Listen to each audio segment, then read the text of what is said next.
Hello, everybody. Welcome back to the Bitter Rivals podcast. This is episode 125, powered by 91N. I am your host, Avery and along with co-host Gitano Gallo. It's we'll just start by saying we're bleak. We're kind of numb right now in Leafland. That's how I feel. We're gonna start the show though from a from the West. I think we'll start there and then go through East and then end up and get our thoughts on Toronto after is what we decided, right, Gitano? Yeah, so we're gonna start in the West because we gotta make you guys wait for the real content here because it's gonna Yeah. be. I assume it'll be. We actually haven't talked outside of the show very much about kind of the Leaf situation the last couple of days. So yeah, should be an interesting discussion. But we're gonna start in the West. So do you want to start with actually the game that is currently on our TVs right now? Yeah, so that is one that we are currently waiting for that to go into the first overtime period, which I think we are both excited to watch. We might even get a little bit of live reaction happening there, so that should be fun. That is the Vancouver-Nashville series. That is 3-3 going into this overtime period. Vancouver scored twice within 3 minutes and once with 6 seconds left. Once with 2 minutes left, 2 minutes 47 seconds, once with 6 seconds left to tie it. It was 3-1 Nashville, basically the whole game. So, it's going to be an interesting game to watch here. Obviously, I'm not listening to what they're saying. I didn't get to watch most of the game. I just kind of was able to see the score. I was cooking pretty much the whole game and eating. So, I'm excited to see the end of this one, though. It is currently 2-1 Vancouver in the series. They split in Vancouver, and then Vancouver won the first game in Nashville. Nashville's looking to tie it up, going back to Vancouver for Game 5. So Demko is out for this series, which is a huge blow for the Canucks. Casey DeSmith also not playing tonight. Yeah, so like big change. I don't even actually know who they have in net right now. I've not been paying enough attention, but yeah, that's huge. If they progress through here, if they don't have Demko, that is a massive loss for them. He's been one of the better goalies in the league for the last few years, and I definitely think that kind of changes the complexion of the West if that is the case. The dude's name is Arturs Silovs. Congratulations, buddy. Good for you. Here is Game 4 of the Stanley Cup playoffs against a very good Nashville team. Yeah. So, yeah, that is... Actually, while we're doing this, predictions for overtime. Team and goal scorer. So are we going to do it like Bucci overtime style where you get one for each? Yeah. Team? Okay, so I am going to go... Besser for Vancouver or Philip Forsberg for Nashville? Nice. I am going to take Ryan O'Reilly for Nashville, and I'm going to take Quinn Hughes in Vancouver. Defenseman. Interesting. I like that pick, though. That's gutsy. Yeah. I don't know. I gut feeling. Well, you got to go with it. Anyway, let's move on to the next series. What's the next one you have on your list there from NHL.com? So we've got the other series that is at 2-1, or another one of the series that is 2-1 right now in the West. That is Edmonton and LA. So Edmonton is up 2-1. And LA, yeah. That's an interesting one. I think a lot of people saw Edmonton doing some pretty quick work there, but that hasn't seemed to be what's happened, right? In LA, just like they have the past couple of years against Edmonton, have really put up a fight. Yeah, even forcing Game 3 to overtime for Andrei Kopitar to score the winner. Yeah, they've definitely not rolled over and died here for Edmonton. Yeah, not what a lot of people were thinking was going to happen. And you know what? Zach Hyman has been electric. That he's been their best player. McDavid had 5 assists, I believe, in the first game. Draisaitl's been great, but Hyman has more goals than like 4 teams do in these playoffs. Yeah, just big game performer, and that's what he's showing there. It kind of sucks for Toronto to see him performing at that level. Kind of wish that any of our players were performing at that level right now, let alone one that's only getting paid what he is getting paid. So yeah, unfortunate. I wasn't gonna make the jokes, but I'm glad you went there. Yeah. All right, so we'll keep it with a series that is 2-1, and that is Vegas and Dallas. Vegas is up 2. Actually took the first 2 games in Dallas, and Dallas won in overtime last night in Vegas. So really, really tight series here. Yeah, tight series, and Vegas is not the Vegas that finished 8th in the Western Conference this year, or 2nd in the wild card race, I guess it is now. Yeah. They are a much better team than that, and that is because they cheat. Yeah, Mark Stone has been resurrected more times in April than Jesus Christ. So that is kind of what I mean when I say they cheat. Yeah. Yeah. No, you're bang on. Pietrangelo is the other one. Missed injuries before the playoffs, and I feel like there was one more. But yeah. Anytime you're adding Mark Stone and Alex Pietrangelo to Hurdle. Yeah, it was Hurdle. Yeah. Come on. Like, he's one of the best, one of the better forwards in the league. Yep. Yeah. So obviously that series is I don't know. It's I thought it was really weird. Vegas taking the 2 in Dallas, but Dallas being one of the best road teams in the league this season, playing a great road game last night. Interesting game, or interesting series. Mind you, neither of the home teams winning yet.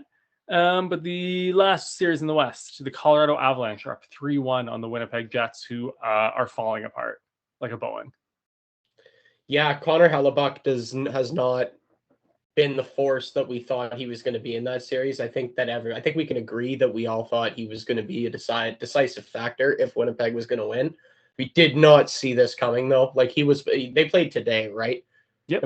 I was golfing all day, so I didn't watch the game, but I did see that he was yanked in favor of. Yeah, he did not make it through the game, and that is really unfortunate. Like, that's not what I was expecting, and that's making my Winnipeg pick look like it's not going to happen.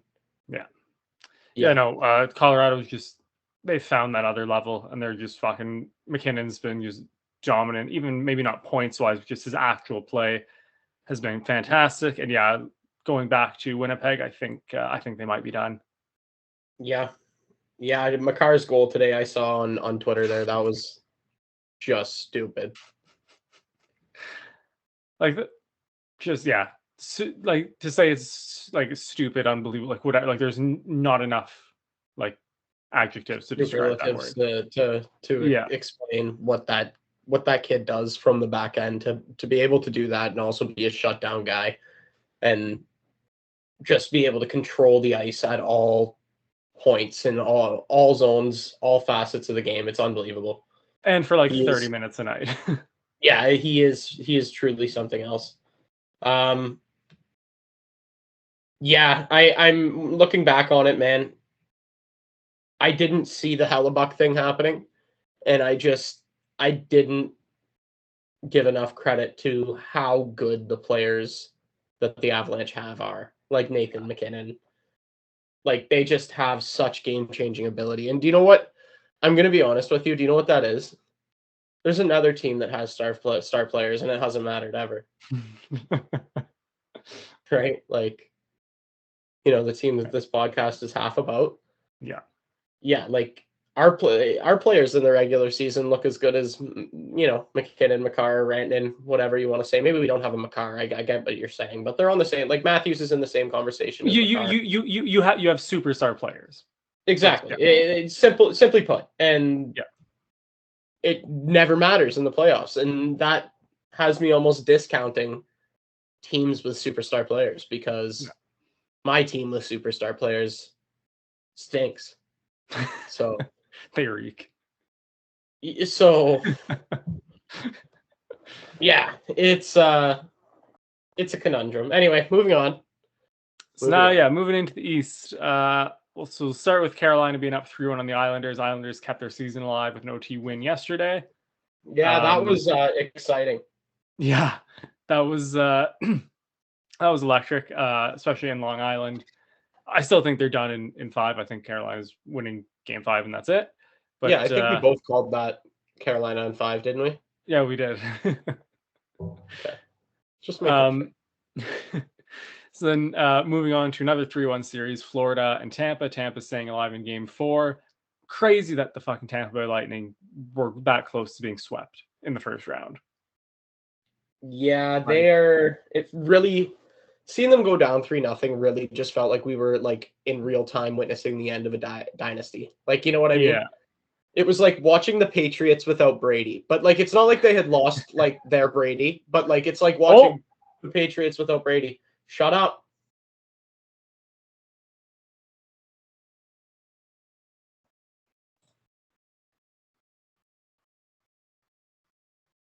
So I missed who got it. So I won't say. Avery's stream is a little behind for overtime here. Oh my word. Lindholm in overtime, and Vancouver takes the series stranglehold at 3-1. Going back to Vancouver too. Going back to the city that burned to the ground. Unbelievable. That's huge for them. What a collapse by Nashville. What a comeback by the Vancouver Canucks. I'm trying to get. I didn't actually see the goal happen. Yeah. Let's leave a guy alone in the slot in overtime, boys. That's a fucking fantastic idea. Like, not great. That's wow. But anyways, going back to the collapse of a dynasty, it's weird. Like, I remember the Hawks being good, but I don't fully remember them like ending like this. Like, they were still kind of good for a while after they weren't like the prime Blackhawks anymore. Like, Tampa in these playoffs have just fallen off a cliff. Yeah, well, one of the craziest stories, honestly, they have for me was like Sergachev. Like, oh my god, he fucking how broke many his leg 4 drugs months ago. How many drugs was he on? All of them, allegedly. Like, allegedly. Man, but definitely all of them, allegedly. Like, that's insane. 4 months after breaking your leg, being back in game action in the playoffs. Yeah, and like playing decently. Like, he did not look like he'd broken his leg 4 months ago. No, not at all. But yeah, it's so weird to kind of watch them fall apart like this. I banked on them kind of turning it up in the playoffs because they have that experience, which is just not what we've seen so far. Showing the Crying Predators fans is just, I love that shit so much. Just, I'm an awful human being. That just feeds me. That's fantastic. I love that. Yeah. So let's actually go to the series that should be game 4, should be starting right about now. It is. I just turned it on now. We are talking about the Rangers and Capitals series. So, just as expected, the Rangers have literally stuffed the Capitals in a locker. It is 3-0. Game 4 is about to start. I am going to imagine that they are about to finish this. Yeah, I don't see the Capitals winning this game. I don't see them winning a period. I don't think they've won a period in this series. The Rangers have just been utterly cooked the entire series.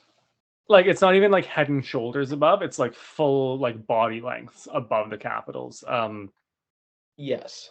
Yeah, and like I said, I think last week, like, Charlie Lindgren's an all right goalie, but if he's your guy going into the playoffs, like, that's not a good spot to be in. Well, especially when you are up against Shesterkin. Yeah.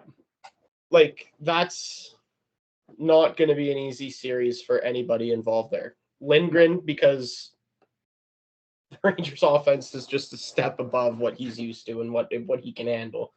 And because the Capitals offense is nowhere near at a high enough level to be able to score that many goals against Shesterkin. Like, they're just totally mismatched here. Yeah, it's 1-0 New York already. We're 7 minutes in. Shots are 5-3. Ovi looks completely defeated on the bench. Lindgren just made a save. Sandina's back in the lineup. I see that already. He was injured, I believe. I think we're having some trouble with injuries on the back end as well. So they were pretty thin back there. And that was a brutal giveaway for that goal. I just watched the replay. Oh my Lord. Like I said with the national game, yeah, leave guys wide open in the slot. Fucking let them rip from there. It's only the playoffs, boys. Yeah. And the Rangers are just fully on the attack at all times, just like they have been all series. All right. So is that everybody? That is everybody that isn't that doesn't have a stake in this show. So I think at this point the floor is yours. Okay, so here's the fucking deal. All right. This team stinks. That is as simple as I can put it. They don't have a goaltender. Like, we'll see what Wool can do here. All right. I don't know why he wasn't given an opportunity earlier, but we'll see what he can do.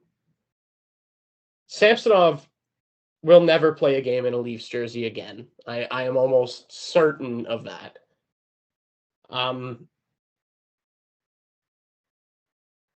Unless Wool gets hurt, like barring a Wool injury or a Wool like implosion, like complete and like 7 goals in a period or something crazy like that. Like,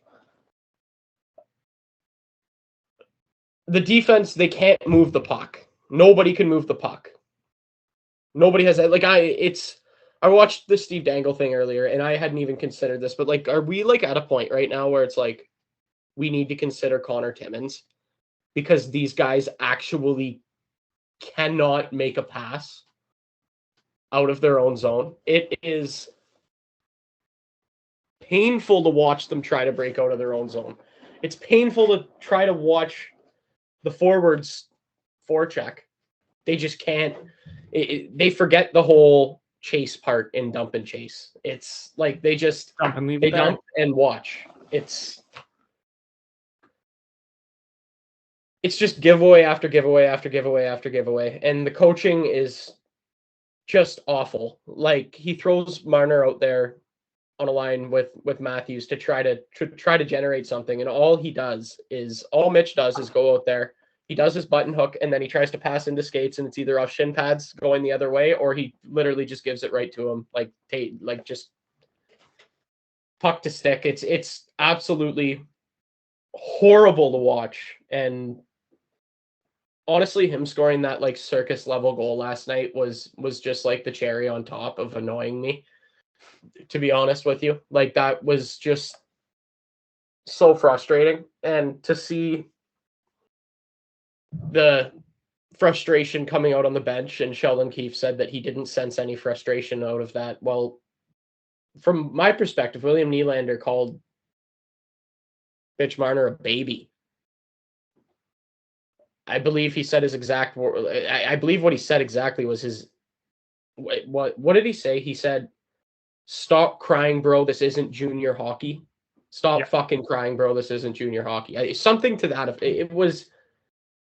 But also, I don't know how he can say he didn't sense frustration when the clip of Mitch Marner throwing his gloves, like having a fucking temper tantrum, has gone viral. Like a child. And for anybody who says that that's him showing emotion and wanting to win and him that's him being a baby because he sucked.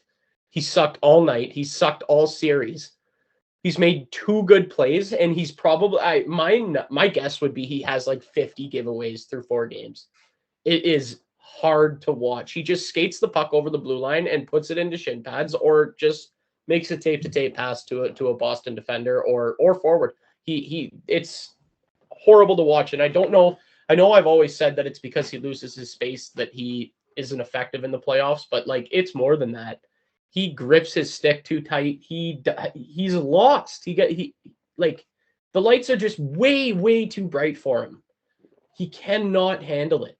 He can't handle it. And, to see Nylander on the bench say that, like, is he the only, like, and he didn't have a great game last night, but he did not suck to the level that Mitch Marner did, honestly.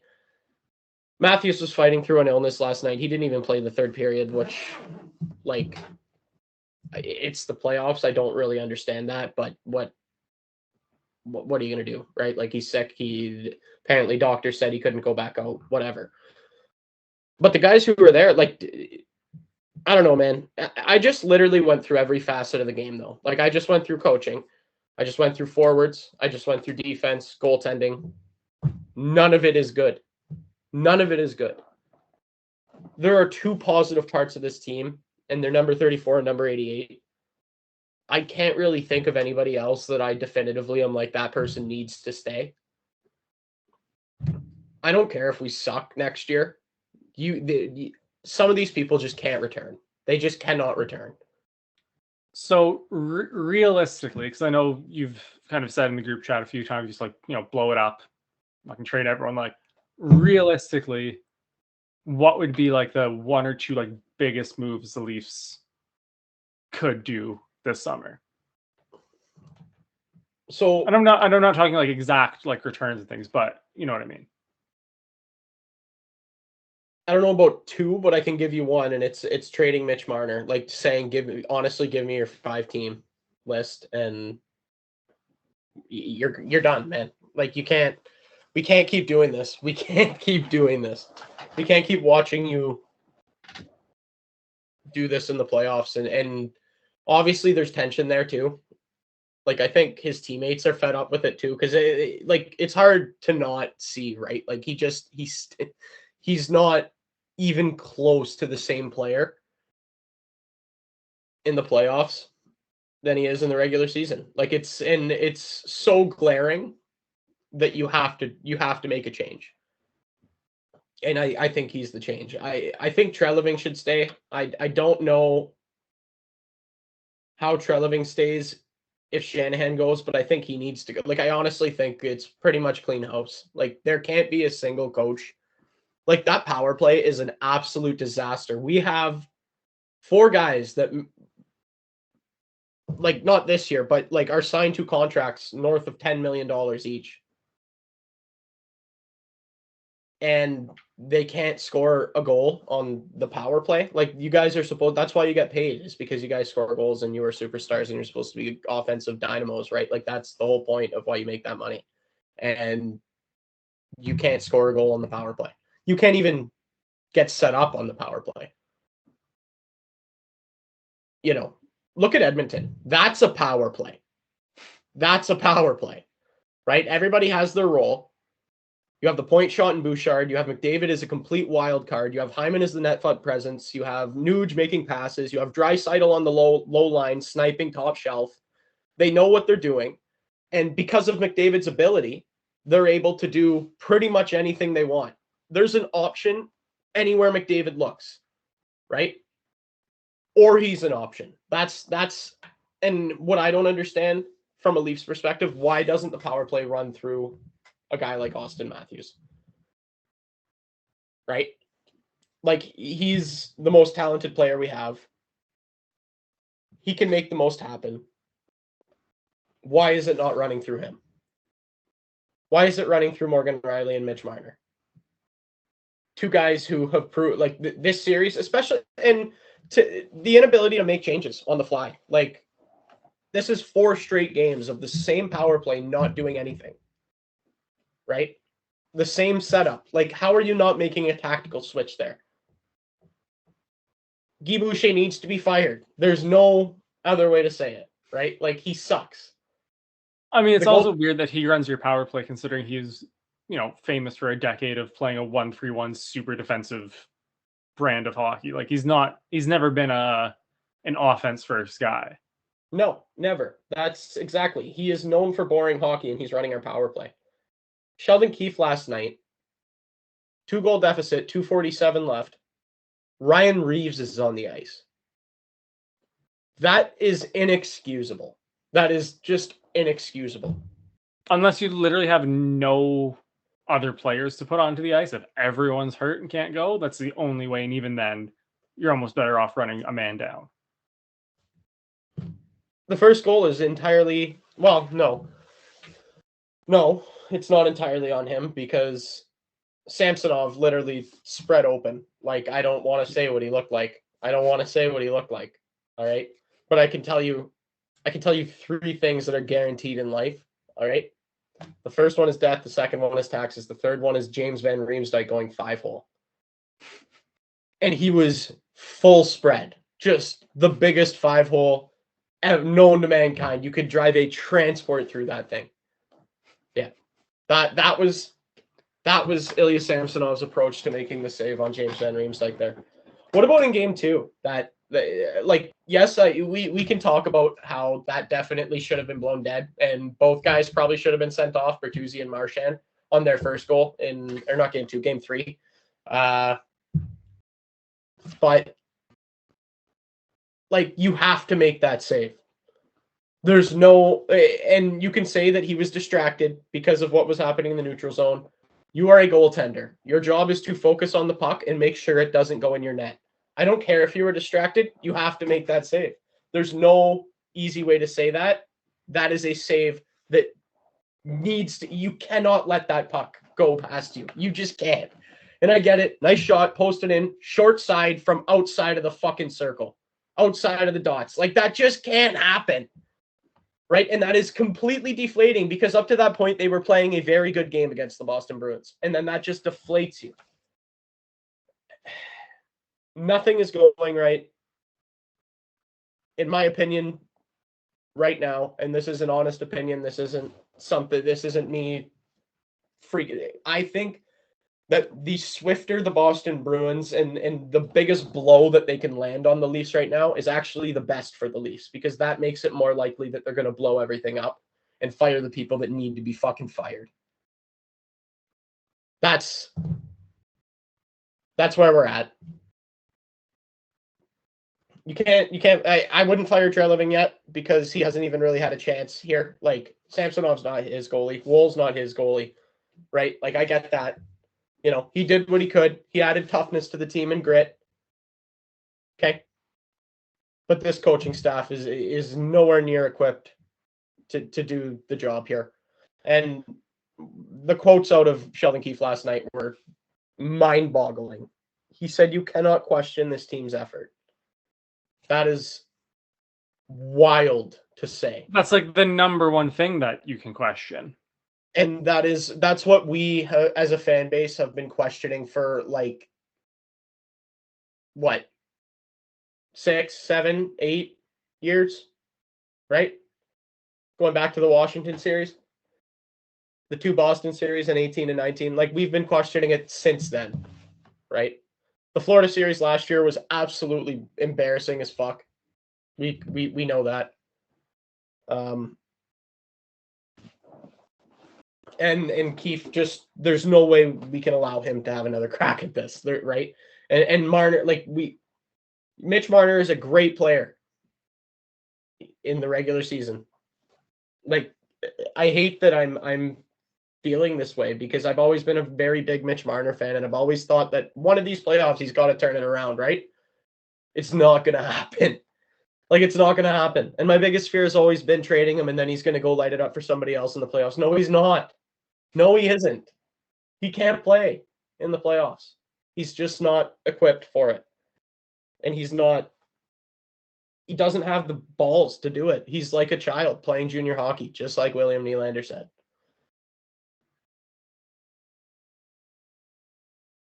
Man, series isn't over. I understand that, and I don't expect to win this series. I would prefer it to end quick, to be honest, and the pain, so I can enjoy the rest of the playoffs. But I don't know. In True Leafs fashion, they're going to win the next 2 games and then lose in the 7th game. And Joseph Woll is just going to be a stud for 2 straight games. He is going to be elite. And then 2 in games 7, and 2 periods. Yeah, and then in game 7, he is going to turn into prime Vesatoskala.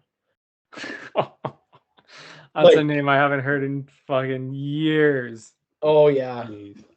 oh yeah, it's gonna be devastating, and I can't wait. Like I might even. Oh wow, there's the Washington goal.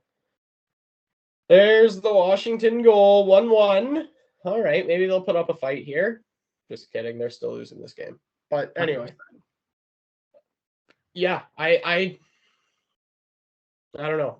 I'm not blaming this for any losses at all because, like I just pointed out, literally everywhere that the team is terrible, and it's fucking everywhere. But the refereeing in this series has been awful again, like just awful, unbelievably bad. Yeah. I struggle sometimes because it's like I know I say this all the time, but I feel like I forget the rule book. Like I haven't like has it changed that much since the last time I read it? Yeah. I don't think it has. Like I don't know.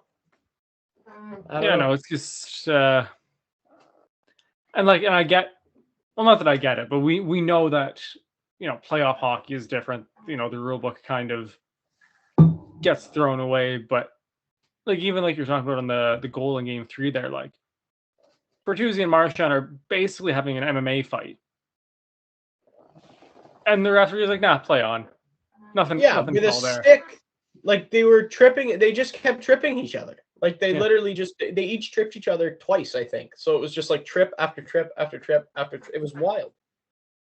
It was wild. And he Sheldon Keefe, like I hate this too when he said being Brad Marchand, and I think we all understand what he is an art.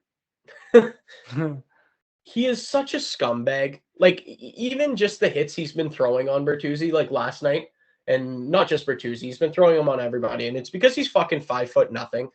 But he skates in front of you, and then he like bends complete, like he crouches underneath you and tries to like buckle your knee. Like he is a total scumbag. Like I've never seen anybody do that. That is insane. Matt Cook used to do that, and Matt Cook hurt a lot of guys doing that. Like it is so dirty. It is so dirty. You can't like, and he never gets called for it. And it's like, is submarining, is that a penalty, or do they just call submarining tripping? Usually they just call it tripping. I've seen it. I don't know if they can. Like clipping, I think might be if they don't get the full, if they go for it and kind of miss, but they still get him, I think. But yeah, it's typically just like tripping or yeah. It's just such a dirty play. But or the other one that killed me was the body, like right before that too, was the body slam from McAvoy on Matthews, like full on behind the net. Honestly, it was an Undertaker choke slam, is what it was.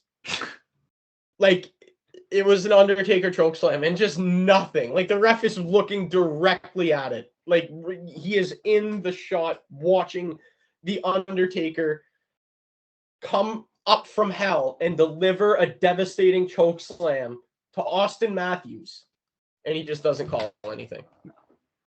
Playoff hockey, baby. Charlie the Undertaker McAvoy. Yeah. Unbelievable. Like, oh. And again, that's not why we're losing the series. I'm just pointing out that it's been absolutely brutal. We're losing the series because we fucking suck. That's why we're losing the series. But, and no, I'm not on the team, but I know I'm saying we. Shut up. All right? I say we all the time too, don't worry. Yeah, I hope for a swift kick in the ass here on I don't think we play tomorrow night. I think we play on Tuesday night. I think we get a 2-day break. Is that accurate? I feel like that's accurate. Give me 2 seconds to hold the schedule here. Yeah, so you guys are off on Monday, back on Tuesday. Yeah, and I fully expect Boston to take it. Also, Jeremy Swayman can fuck right off. Like, you got to give credit where credit is due. The Leafs haven't generated much, but everything they generate, he stops. You got to give it to him. He's been absolutely stellar for 4 games now. Well, 3 games. But, yeah, and I would be surprised if they go back to Allmark. I don't know. That's the one game we won. Yeah, and it's weird because I think they were saying that the last time that they didn't go back to back was in like fucking like February or something. Like they basically flip flop every fucking game. Yeah. Yeah, But the other thing that I was reminded of is Boston also did blow a 3-1 series lead last year to the Florida Panthers. yeah, Not that I think the Leafs have anywhere near the balls or the heart of the Florida Panthers at this point in time, but crazier things have happened, I guess. crazier things have happened. I'm just checking. So it's Tuesday, Thursday, and then Saturday. So definitely by next episode, that series will be wrapped up. Do you think there's, give it like a percent chance that the Leafs don't lose Tuesday night? Percent chance that they don't lose Tuesday night? Yeah.